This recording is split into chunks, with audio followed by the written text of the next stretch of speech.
আসসালামু আলাইকুম। 18 বাংলা সংবাদে সবাইকে স্বাগত জানাচ্ছি আমি ভাবনা আহমেদ। শুরুতেই বিআরবি কেবল সংবাদ শিরোনাম। দেশের উন্নয়নে যারা সহযোগিতা করছে তাদের সাথে নিয়েই চলবে বাংলাদেশ। গণভবনে শিক্ষার্থীদের মাঝে পুরস্কার প্রদান অনুষ্ঠানে প্রধানমন্ত্রী। বিদেশে গেলেও তদন্তে অভিযুক্ত হলে বেনজিরের দুর্নীতির বিচার চলবে বললেন ওবায়দুল কাদের। সরকারই তাকে সরিয়ে দিয়েছে মন্তব্য মির্জা ফখরুলের। জাতীয় নির্বাচন ব্যবস্থায় পরিবর্তন আনার পরিকল্পনা করছে ইসি। একদিনের পরিবর্তে ধাপে ধাপে নির্বাচন করতে চায় কমিশন।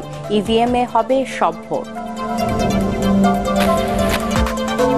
দুর্নীতির মামলায় ডক্টর ইউনূস সহ 14 জনের বিরুদ্ধে অভিযোগ গঠনের আদেশ 12 জন। লোহার খাঁচায় ঢোকা অপমানের চূড়ান্ত পর্যায়ে মন্তব্য নোবেল জয়ীর। এবং অনলাইনে 5 মিনিটেই শেষ প্রথম দিনে ট্রেনের অগ্রিম টিকিট। ক্ষুব্ধ প্রতিক্রিয়া, কালো বাজারের টিকিট বিক্রির অভিযোগ।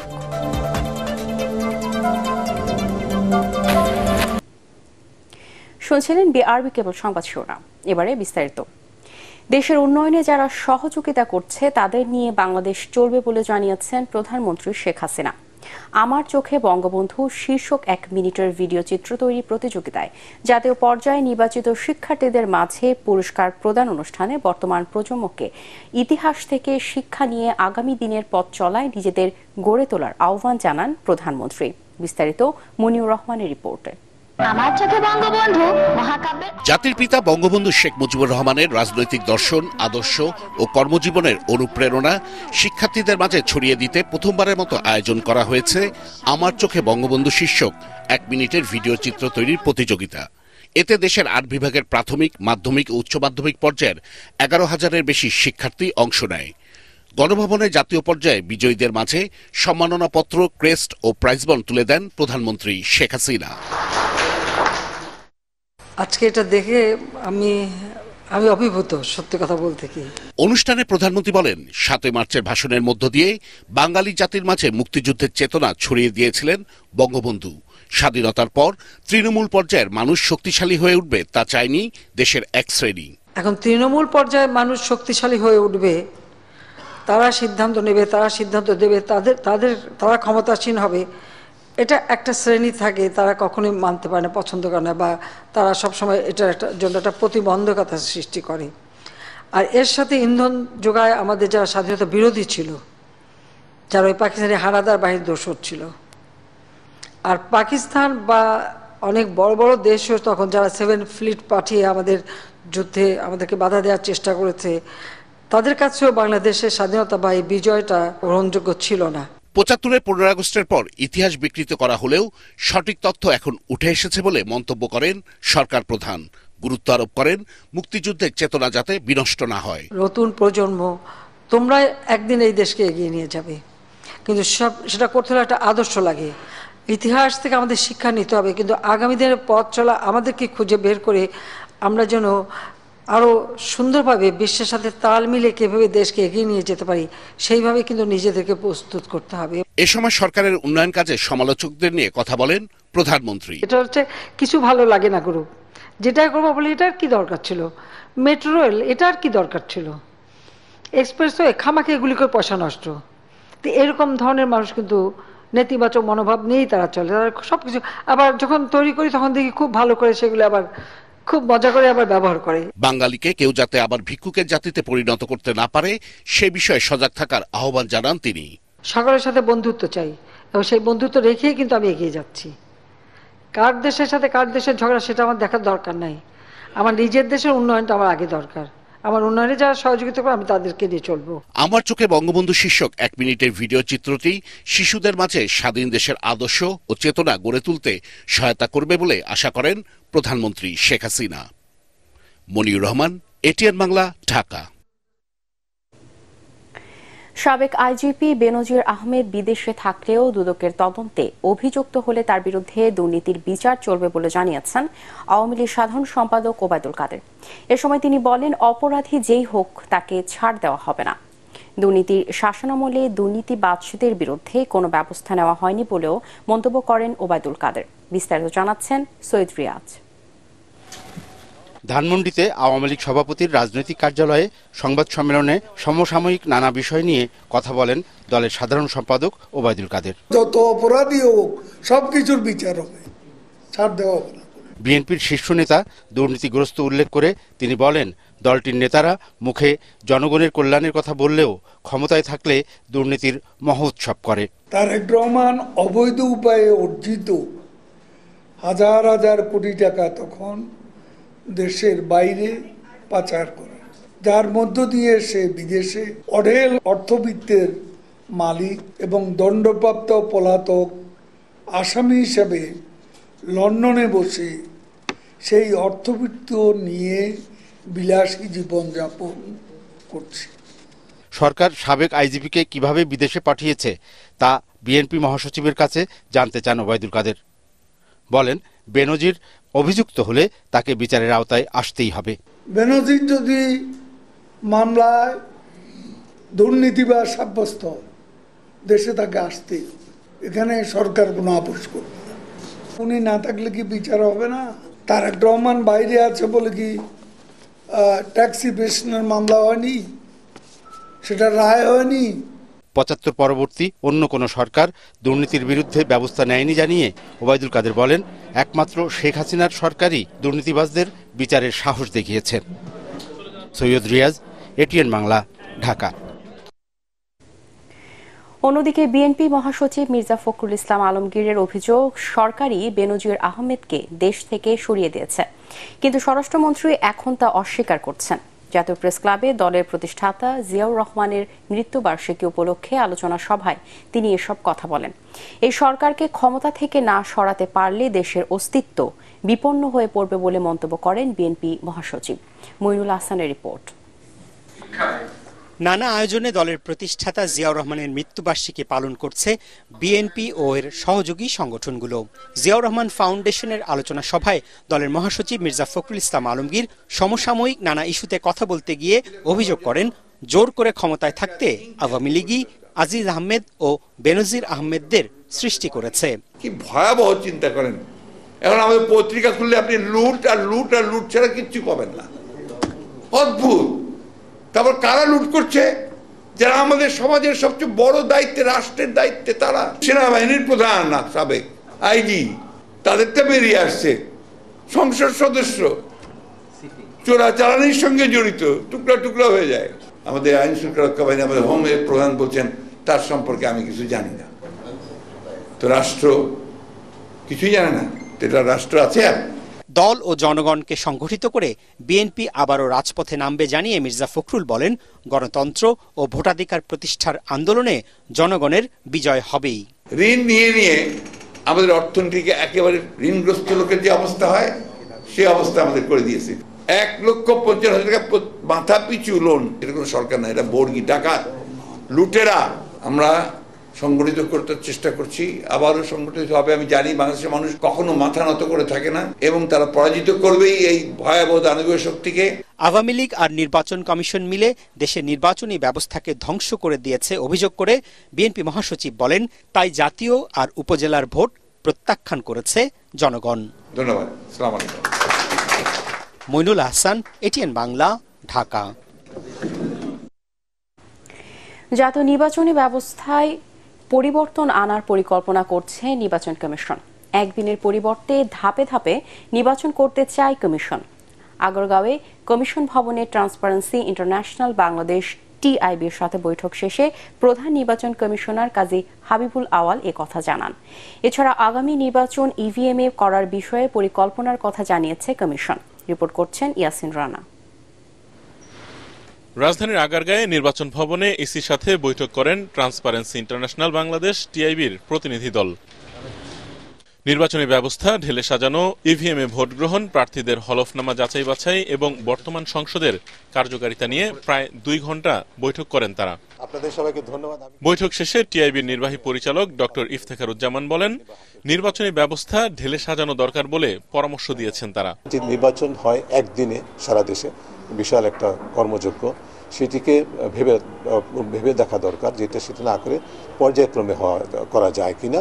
5 দফা হয় তাহলে নির্বাচন আরও সুষ্ঠুভাবে এবং বিশেষ করে ইভিএম যদি ব্যবহার করার ক্ষেত্রে রাজনৈতিক দলগুলির ঐকমত্য থাকে তাহলে সেইটাকে ব্যবহারের মাধ্যমে সুষ্ঠু নির্বাচন, অংশগ্রহণমূলক নির্বাচন করা সম্ভব হবে বলে তাদের ধারণা। প্রধান নির্বাচন কমিশনার কাজী হাবিবুল আউয়াল বলেন, জাতীয় নির্বাচন ধাপে ধাপে করা হলে আরো সহজ ও গ্রহণযোগ্য হবে।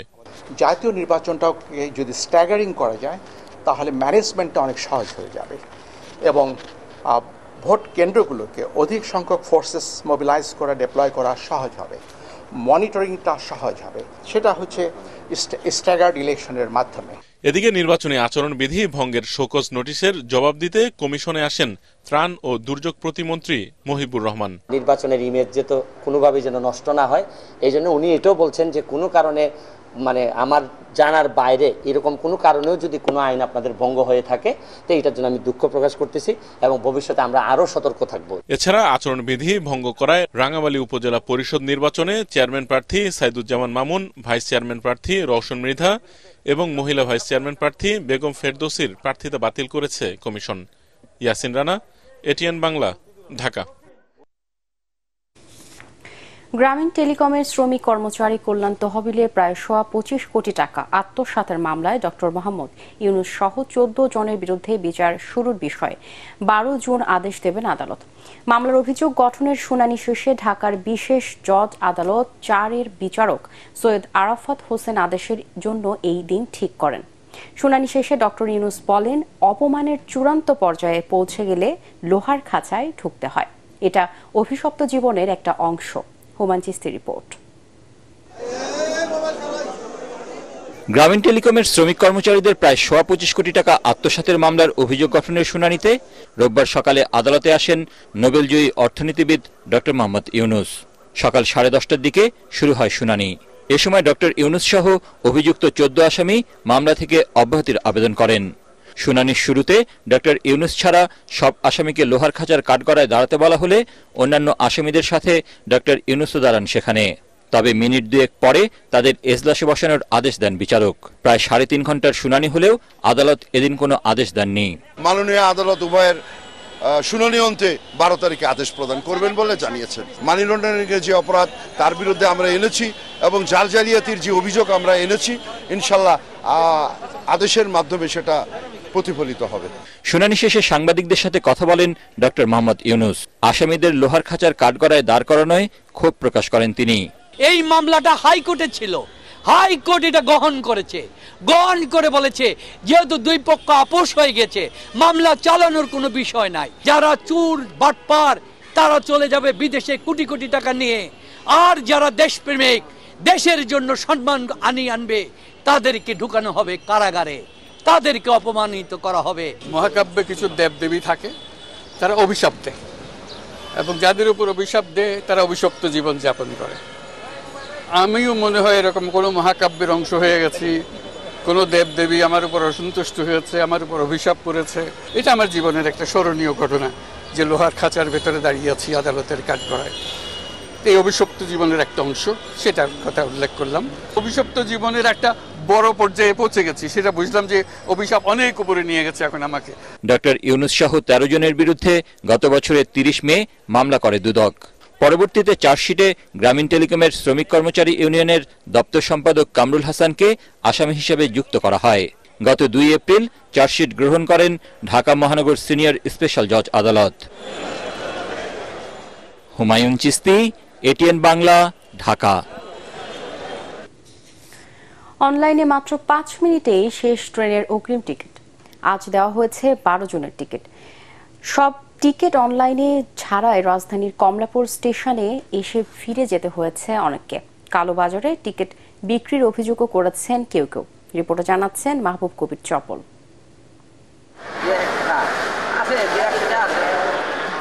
অনলাইনে টিকিট না পেয়ে কমলাপুর স্টেশনে এসেছেন অনেকেই, কিন্তু এখানেও হতাশ হতে হয়েছে তাদের, কারণ সব টিকিট বিক্রি করা হয়েছে অনলাইনে, যা শেষ হয়েছে 8টা বাজার 5 মিনিটের মধ্যেই। যাদের অনলাইনে টিকিট কাটার সুযোগ নেই তারা পড়েছেন বিপাকে। বেশি টাকা দিলে টিকিট পাওয়ার অভিযোগও করেছেন কেউ কেউ। আমরা তো আর এত শিক্ষিত না, মুখরা মানুষ আইসি ধান কাটে, আমরা অনলাইনে কেমনে কাটবো, মোবাইলে নেই সাথে। অনলাইনে আসলে না পাওয়ার কারণে এই জায়গায় আসছে। অনলাইনে সকাল 8টার সময় ঢুকে দেখি কোনো টিকিট নেই। এখন আপনি পাবেন না যে তা না, আপনি যান দেখেন, আপনি 500 টাকা ধরাই দেন, আপনার একটা টিকিট দিয়ে দিবে, কিন্তু এই সামর্থ্য তো সবার নাই। হ্যাঁ, ব্ল্যাকে পাওয়া যায়। আপনি পেয়েছেন কখনো? আমি এর আগেবার পেয়েছিলাম। কিভাবে দেয় তারা হচ্ছে বিভিন্ন পোস্টের মাধ্যমে ছাড়ে। সকাল 8টা থেকে দেয়া হয় পশ্চিমাঞ্চলের টিকিট আর দুপুর 2টা থেকে পূর্বাঞ্চলের। রেল কর্তৃপক্ষ বলছে ঈদ উপলক্ষে প্রতিদিন 33,500 টিকিট অনলাইনে বিক্রি করা হচ্ছে, তবে ব্ল্যাক মার্কেটে বিক্রির সুযোগ নেই বলে দাবি তাদের।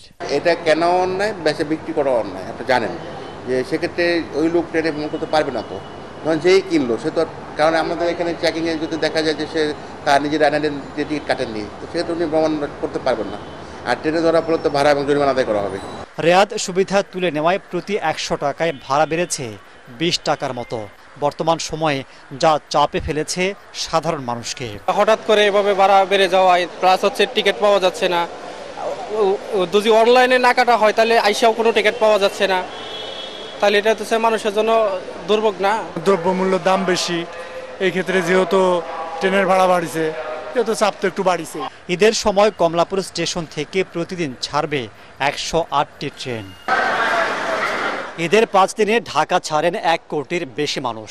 এর মধ্যে ট্রেনের চাহিদা থাকে সবচেয়ে বেশি, কিন্তু রেল পরিবহন করতে পারে 7 থেকে 8 লাখ যাত্রীকে।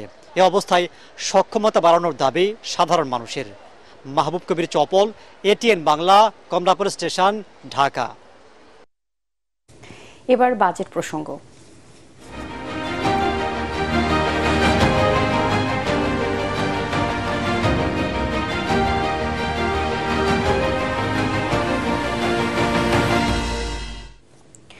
উচ্চ মূল্যস্ফীতি নিয়ন্ত্রণের চ্যালেঞ্জের মধ্যেই নতুন বাজেটে সামাজিক সুরক্ষা খাতে বরাদ্দ বাড়তে পারে 4,000 কোটি টাকা। নতুন করে উপকারভোগীদের সংখ্যাও বাড়তে পারে প্রায় 4 লাখ। পিছিয়ে পড়া জনগোষ্ঠীর জীবনমান উন্নয়নে বয়স্ক, বিধবা, প্রতিবন্ধী জনগোষ্ঠীর জন্য প্রণোদনার হার বাড়ানোর দিক নির্দেশনাও থাকছে আসছে বাজেটে। তবে এসব সুবিধা উপকারভোগীর কাছে পৌঁছাতে পদ্ধতিগত দুর্বলতা ও দুর্নীতি কমিয়ে আনার তাগিদ দিয়েছেন বিশ্লেষকরা। শারফুল আলমের রিপোর্ট। চড়া বৈদেশিক মুদ্রা বাজার, দেশি বিদেশি ঋণের সুদ পরিশোধেও ব্যয় বাড়ছে সরকারের, যার প্রভাব পড়ছে বৈদেশিক মুদ্রার রিজার্ভে। এসব কারণে আমদানি করা সব পণ্যের দাম বাড়তি, যার প্রভাব পড়ছে নিত্যপণ্যের বাজারে। পরিসংখ্যান বলছে মূল্যস্ফীতি এখন 10 ভাগের ঘরে, অর্থাৎ আগে 100 টাকায় যা কেনা যেত এখন তা কিনতে খরচ হবে 110 টাকা। যদিও বিশ্লেষকরা বলছেন বাস্তবে মূল্যস্ফীতির এ হার আরও বেশি। তাই অপ্রাতিষ্ঠানিক খাতের শ্রমজীবী নিম্নায়ের মানুষদের সামাজিক নিরাপত্তার আওতায় আনার দাবি তাদের। 7.5 কোটির মতো শ্রমজীবী মানুষ আছে, তাদের জন্য সুনির্দিষ্ট কোনো কার্যক্রম ওইভাবে নেই। সামাজিক সুরক্ষার মূল জায়গা হওয়া উচিত যে এইটা সমাজের যারা নিপীড়িত বঞ্চিত আছে, যাদের আর্থিক সক্ষমতা ওইভাবে নেই, তাদের কাছে যেন এই সুবিধাগুলো সঠিকভাবে পৌঁছায়। আর্থিক মন্দার এই সময়ে সামাজিক নিরাপত্তা কর্মসূচির আওতায় নতুন করে যুক্ত হতে পারেন 4 লাখ মানুষ।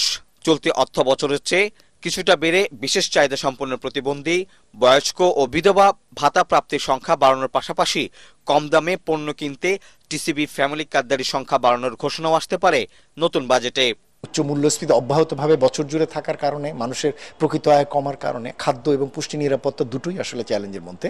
তো সেই জায়গাটির প্রেক্ষাপটে সরকারকে অবশ্যই সামাজিক সুরক্ষা কর্মসূচি যেগুলো রয়েছে প্রায় 121টি, ব্যক্তি প্রতি বা সুবিধাভোগী প্রতি যাতে পরিমাণ বৃদ্ধি হয়, একটা পরিবার যাতে ওই টাকাটি দিয়ে চলতে পারে সেরকম একটি পরিমাণ নিয়ে যাওয়া। সামাজিক সুরক্ষা কার্যক্রমের বিষয়টা আছে এবং এই প্রস্তাবিত বাজেটেও সেটা আরও বাড়ানো হচ্ছে। ফ্যামিলি কার্ড থেকে শুরু করে খাদ্য সহায়তা, সেগুলো কিন্তু চলমান আছে। খাদ্য নিরাপত্তার উপরে সর্বোচ্চ গুরুত্ব দেওয়া হচ্ছে। কম আয়ের মানুষের উপর মূল্যস্ফীতির চাপ কমাতে খাদ্য, ত্রাণ ও কৃষকদের জন্য বিশেষ বরাদ্দ সহায়তা ঘোষণাও থাকতে পারে আসছে বাজেটে। তবে এসব পদক্ষেপে মূল্যস্ফীতি কমে অর্থনীতি কতটা স্বস্তি ফিরবে তা জানতে অপেক্ষা করতে হবে বাজেট ঘোষণা পর্যন্ত। উচ্চ মূল্যস্ফীতির এ সময়ে সরকারের সামাজিক সুরক্ষা খাতে বাজেট বরাদ্দ বাড়ছে 4,000 কোটি টাকা। নতুন করে এই সুবিধার আওতায় আসছেন 4 লাখ মানুষ। বিশেষজ্ঞরা বলছেন সরকারের এই সুবিধা যাতে প্রকৃত উপকারভোগীদের কাছে পৌঁছায় সেজন্য সরকারের বিভিন্ন সংস্থাকে আরও বেশি উদ্যোগী হতে হবে। শরফুল আলম, এটিএন বাংলা, ঢাকা। আসন্ন বাজেটে ব্যয়ের চাহিদা কমিয়ে সামাজিক স্থিতিশীলতা বজায় রাখার সুপারিশ করেছে বেসরকারি গবেষণা প্রতিষ্ঠান সিপিডি। তাদের দাবি, সরকারের বাজার অব্যবস্থাপনার কারণে দেশের মূল্যস্ফীতি শ্রীলঙ্কাকে ছাড়িয়ে গেছে। মূল্যস্ফীতি কমিয়ে রাজস্ব আয় বাড়ানো নতুন বাজেটে বড় চ্যালেঞ্জ বলে মনে করছে গবেষণা প্রতিষ্ঠানটি। ন্যায্যতার ভিত্তিতে কর কাঠামোর পরিবর্তনের পরামর্শও দিয়েছে সিপিডি। তরিক ইসলামের রিপোর্ট। বছরের বাজেট উপস্থাপিত হতে যাচ্ছে। 2023-24 অর্থ বছরের বাজেটের অন্তর্বর্তীকালীন পর্যালোচনা করতেই এই সংবাদ সম্মেলনের আয়োজন করে centre for policy dialogue CPD.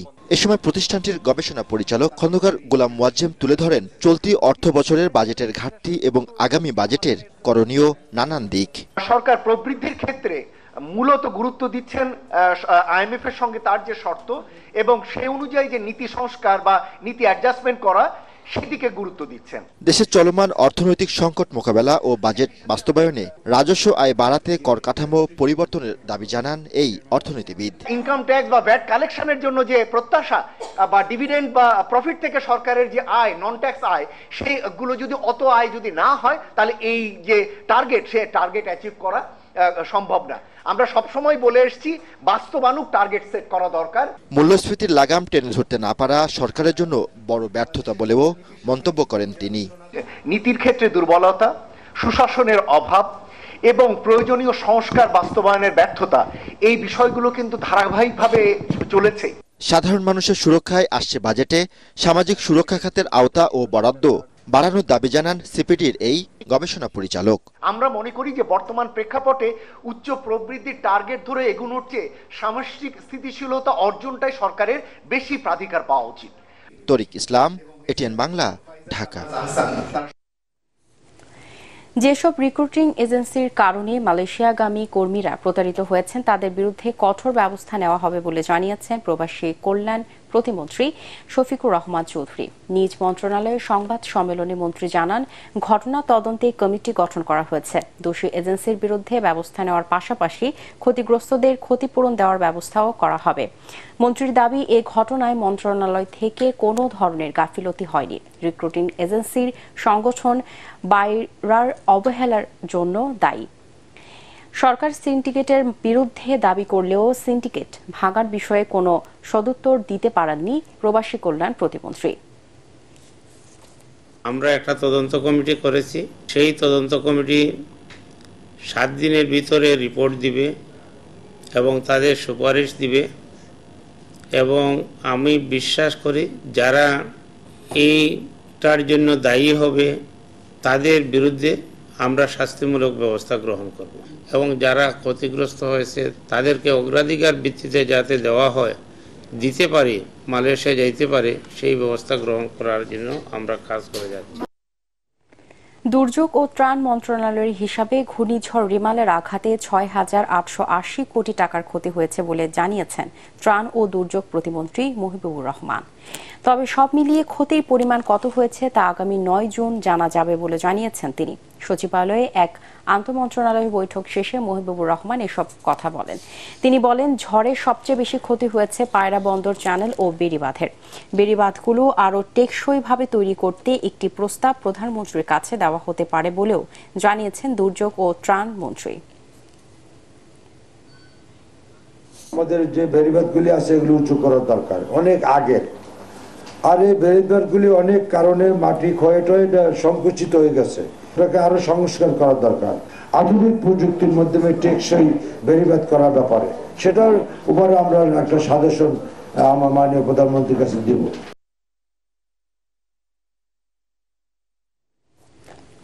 কিশোর অপরাধীদের সঠিক পথে আনতে স্কাউট সদস্যদের কার্যকর ভূমিকা রাখার আহ্বান জানিয়েছেন রাষ্ট্রপতি মোহাম্মদ শাহাবুদ্দিন।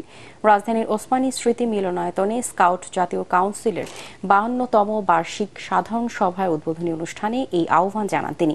এ সময় রাষ্ট্রপতি বলেন, সামাজিক বিভিন্ন সমস্যা সমাধানে স্কাউটদের এগিয়ে আসতে হবে, নিজেদের দেশপ্রেম ও নেতৃত্বের গুণাবলী অর্জন করতে হবে। পদ পদবীর হিসেব না করে শিশু কিশোরদের মধ্যে স্কাউট আন্দোলন ছড়িয়ে দিতে নেতাদের প্রতি আহ্বান জানান রাষ্ট্রপতি মোহাম্মদ শাহাবুদ্দিন।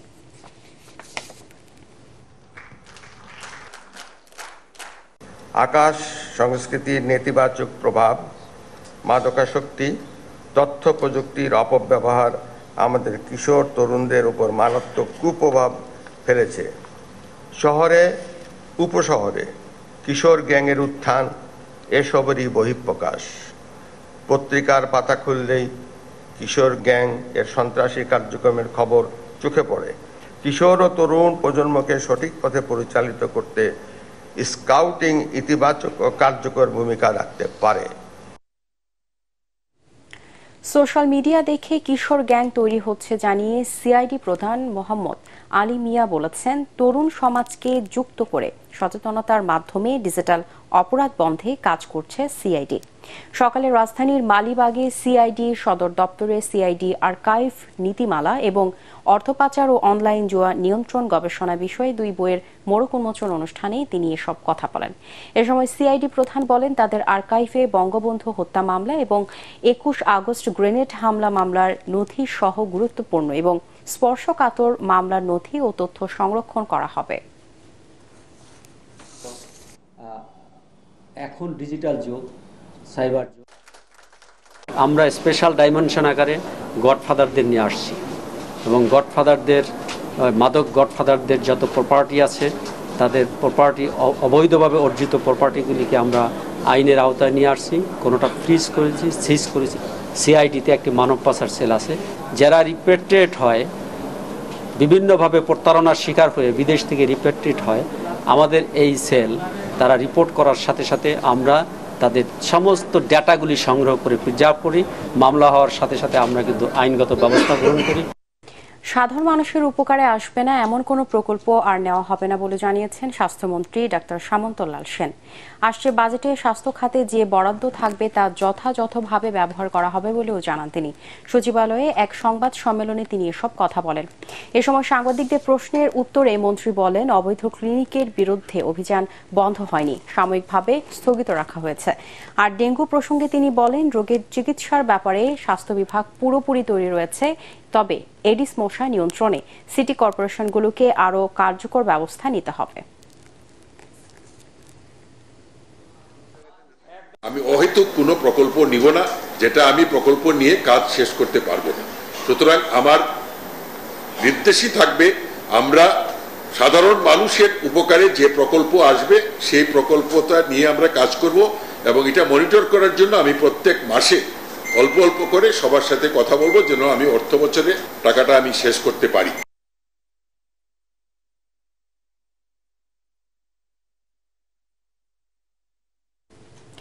এবার বিকাশ ঈদ কেনাকাটা।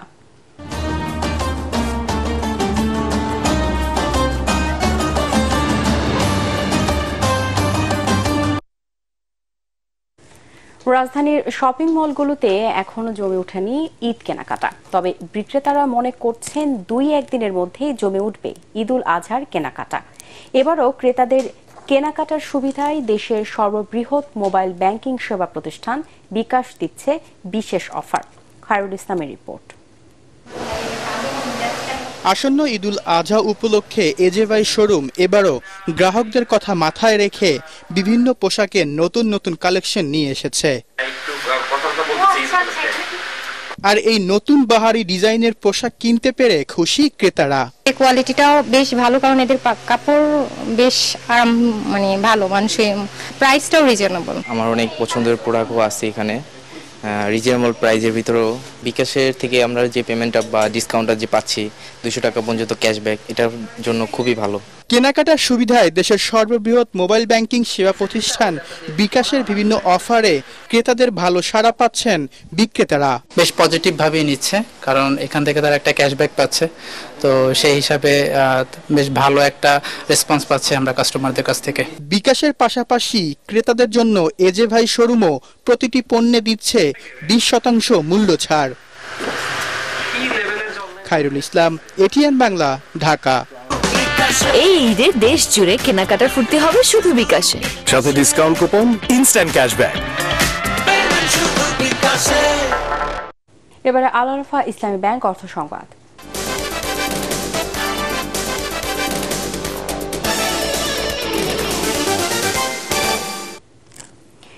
হ্যালো পয়সার মাধ্যমে ইসলামী ব্যাংক বাংলাদেশ পিএলসির ক্যাশ রেমিট্যান্স গ্রাহকরা আফ্রিকা ও ইউএই থেকে রেমিট্যান্স পাঠিয়ে ফ্রিজার নিতে পারবেন।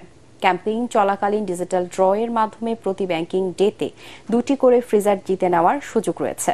এই অফার চলবে 30 জুন পর্যন্ত। ইসলামী ব্যাংক টাওয়ারে প্রধান অতিথি হিসেবে ইসলামী ব্যাংক হ্যালো পয়সা রেমিট্যান্স উৎসবের উদ্বোধন করেন ব্যাংকের additional managing director Mohammad Kaiser Ali. Guest of honour হিসেবে বক্তব্য দেন হ্যালো পয়সার ম্যানেজিং ডিরেক্টর সেইজিল ম্যাগাম।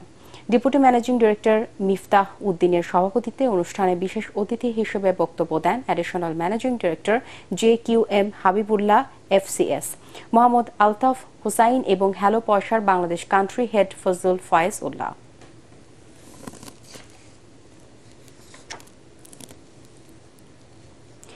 বর্তমানে বিশ্বে পরিস্থিতি ও পরিবহন খরচ বেড়ে যাওয়ায় পণ্য আমদানিতে বেশি অর্থ খরচ হচ্ছে বলে জানিয়েছেন বাণিজ্য প্রতিমন্ত্রী আহসানুল ইসলাম টিটু। রাজধানীর মিরপুরে শেখ ফজলুল হক মনি খেলার মাঠে টিসিবির জুন মাঠের পণ্য বিক্রির কার্যক্রমের উদ্বোধনী অনুষ্ঠানে তিনি এসব কথা বলেন। এবছর দেশে ধানের উৎপাদন ভালো হওয়ায় বাজারে চালের দাম নিয়ন্ত্রণে রাখা যাবে বলেও আশা প্রতিমন্ত্রীর। মাজহারুল হক মহাজুরের রিপোর্ট। ঈদকে সামনে রেখে জুন মাসে টিসিবি পণ্য বিক্রি শুরু হয়েছে। কম দামে এসব পণ্য কিনতে মিরপুর অঞ্চলের স্বল্প আয়ের মানুষের এই ভিড়। চলতি মাসের টিসিবি পণ্য বিক্রির উদ্বোধন করেন বাণিজ্য প্রতিমন্ত্রী আহসানুল ইসলাম টিটু। ভোক্তাদের দাবি শুধু মাসের শুরু কিংবা ঈদকে কেন্দ্র করে নয়, প্রতি মাসে অন্তত 2 বার এসব পণ্য চান তারা। মাসে একবার পাঠিয়েছি, আলহামদুলিল্লাহ আমাদের যদি 2 বার দেয় মাসে তাহলে আমাদের লেগে সুবিধা হবে। দোকান থাকলে আমরা সবসময় যাই আনতে পারতাম যে কোনো টাইমে। কারণ এই মাসে যদি উঠাইতে না পারি তাহলে এই মাসে আর পাই না, ওই যে সিরিয়াল বলে শেষ হয়ে গেছে। অনুষ্ঠানে বাণিজ্য প্রতিমন্ত্রী জানান আগামী বছর থেকে 10,000 স্থায়ী দোকানের মাধ্যমে টিসিবির পণ্য বিক্রির পরিকল্পনা করছে সরকার। ইউক্রেন রাশিয়া যুদ্ধ থেকে আরম্ভ করে গাজা ইসরায়েলের যে টেনশন, রেড সি যে ক্রাইসিস, এতে আন্তর্জাতিকভাবে এই নিত্য প্রয়োজনীয় জিনিসের সাপ্লাই চেনে অনেক ইন্টারাপশন হয়, বিশেষ করে জাহাজের ভাড়া অনেক বেড়ে গেছে, যার ফলে কিন্তু আমাদের নিত্য প্রয়োজনীয় জিনিসের দামের উপরেও একটা চাপ আছে। আগামীতে মধ্যবিত্তদের জন্য ভর্তুকি মূল্যে টিসিবির পণ্য বিক্রির পরিকল্পনা রয়েছে বলেও জানান প্রতিমন্ত্রী। রাশিয়ার সাথে একটা চুক্তি সই হয়েছে, আরো কয়েকটা দেশের সাথে আমরা চুক্তি সই করার চেষ্টা করতেছি, যাতে আমরা সুলভ মূল্যে নিত্য প্রয়োজনীয় জিনিসগুলি আমরা বাংলাদেশে টিসিবির মাধ্যমে নিয়ে আসতে পারি। টিসিবি জানায় উপকার ভোগীরা সর্বোচ্চ 2 লিটার ভোজ্য তেল, 2 কেজি মসুর ডাল, 1 কেজি চিনি ও 5 কেজি চাল কিনতে পারবেন। প্রতি লিটার ভোজ্য তেলের দাম পড়বে 100 টাকা, প্রতি কেজি মসুর ডাল 60 টাকা, চিনি ধরা হয়েছে 70 টাকা ও চালের কেজি 30 টাকা। মাজহারুল হক মুহাজির, ATN বাংলা, ঢাকা।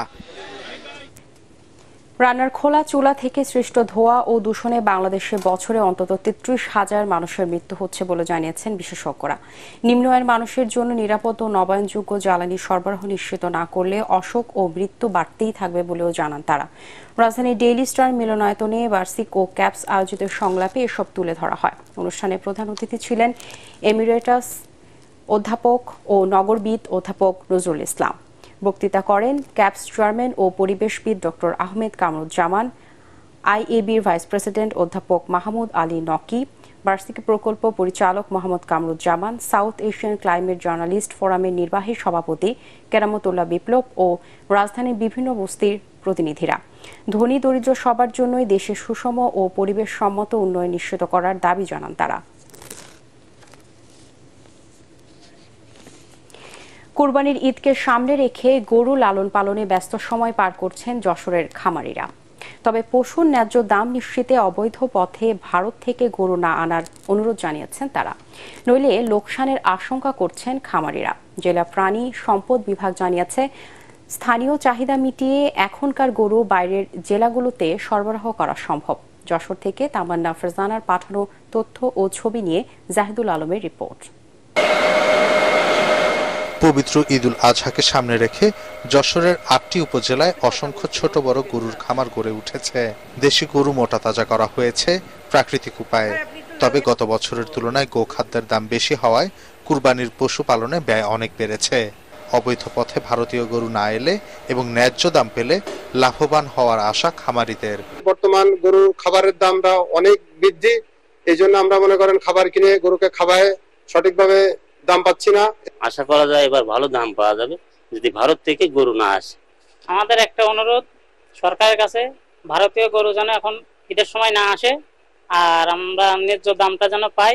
প্রাণী সম্পদ বিভাগ জানায় এবছর জেলার চাহিদা মিটিয়ে দেশের অন্যান্য জেলায় পশু সরবরাহ করা সম্ভব। যশোরের এই অঞ্চল থেকে আমরা দেশের অন্যত্র আসলে সরবরাহ দিতে পারবো। আমাদের দেশের সমস্ত খামারিরা যারা এই কাজের সাথে আমাদের যশোর জেলার যারা জড়িত তাদেরকে প্রতিনিয়ত আমরা সাজেস্ট করছি যে কিভাবে লালন পালন করবে। তারা ন্যাচারাল ওয়েতেই পালন করেছে এবং আশা রাখছি যে তারা ন্যায্য মূল্য পাবে। কুরবানি উপলক্ষে ৩৯,৬৭৮টি গরু, ৮৬,৩৬৫টি ছাগল এবং ৮০৮টি ভেড়া প্রস্তুত করেছে যশোরের ১৪,৫০০ খামারি, যা চাহিদা থেকেও ২৩,০০০-এর বেশি। Bureau report, ATN Bangla. এবার টি-20 বিশ্বকাপ ক্রিকেটের খবর।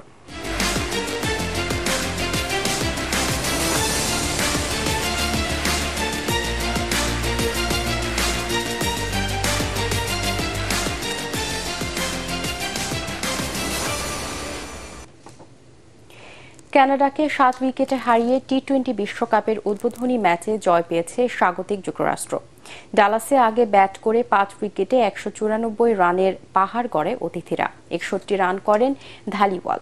এছাড়া ৫১ রান আসে নিকোলাস কির্তনের ব্যাটে। জবাবে কোনো রান না তুলেই টেইলরের উইকেট হারায় স্বাগতিকরা। এরপর ৪২ রানে বিদায় নেন মোনাঙ্ক প্যাটেল। তবে তৃতীয় উইকেটে ১৩১ রানের জুটি গড়ে দলের জয় নিশ্চিত করে এন্ড্রিয়াস গাউস এবং অ্যারন জোন্স। ৬৫ করে গাউস আউট হলেও ৪০ বলে ৯৪ রানের টর্নেডো ইনিংস খেলে দলকে জিতিয়ে ১৪ বল হাতে রেখে মাঠ ছাড়েন জোন্স। এবারে পারটেক্স খেলার খবর।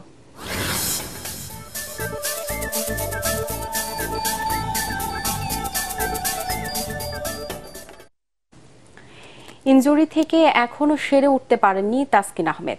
এরই মধ্যে আবার দুঃসংবাদ পেল বাংলাদেশ। ইনজুরিতে পড়েছেন অন্য পেসার শরীফুল ইসলাম। এতে টি-20 বিশ্বকাপের প্রথম ম্যাচে তাকে দলে পাওয়া নিয়ে দেখা দিয়েছে সংশয়। নিউ ইয়র্কের টি-20 বিশ্বকাপের প্রস্তুতি ম্যাচে ভারতের ব্যাটিংয়ের ২০তম ওভারে হার্দিক পান্ডিয়ার একটি শট ঠেকাতে গিয়ে আঙ্গুলে আঘাত পান শরীফুল। এরপর মাঠ ছেড়ে যান এই পেসার। চোটের কারণে হাতে ৬টি সেলাই লেগেছে তার। কমপক্ষে ১ সপ্তাহ মাঠের বাইরে থাকতে হবে। আর এতেই ৮ জুন শ্রীলঙ্কার বিপক্ষে শরীফুলের খেলা নিয়ে দেখা দিয়েছে অনিশ্চয়তা। শেষ করার আগে বিআরবি কেবল সংবাদ শিরোনামগুলো জানিয়ে দিব আরও একবার। দেশের উন্নয়নে যারা সহযোগিতা করছে তাদেরকে সাথে নিয়ে চলবে বাংলাদেশ। গণভবনে শিক্ষার্থীদের সাথে পুরস্কার প্রদান অনুষ্ঠানে প্রধানমন্ত্রী। বিদেশে গেলেও তদন্তে অভিযুক্ত হলে বেনজিরের দুর্নীতির বিচার চলবে বললেন ওবায়দুল কাদের। সরকারই তাকে সরিয়ে দিয়েছে, মন্তব্য মির্জা ফখরুলের। জাতীয় নির্বাচন ব্যবস্থায় পরিবর্তন আনার পরিকল্পনা করছে ইসি। একদিনের পরিবর্তে ধাপে ধাপে নির্বাচন করতে চায় কমিশন। ইভিএমে হবে সব ভোট। দুর্নীতির মামলায় ডক্টর ইউনূস সহ ১৪ জনের বিরুদ্ধে অভিযোগ গঠনের আদেশ ১২ জুন। লোহার খাঁচায় ঢোকা অপমানের চূড়ান্ত পর্যায়ে, মন্তব্য নোবেল জয়ীর। এবং অনলাইনে ৫ মিনিটেই শেষ প্রথম দিনের ট্রেনের অগ্রিম টিকিট। ক্ষুব্ধ প্রতিক্রিয়া। কালোবাজারে টিকিট বিক্রির অভিযোগ।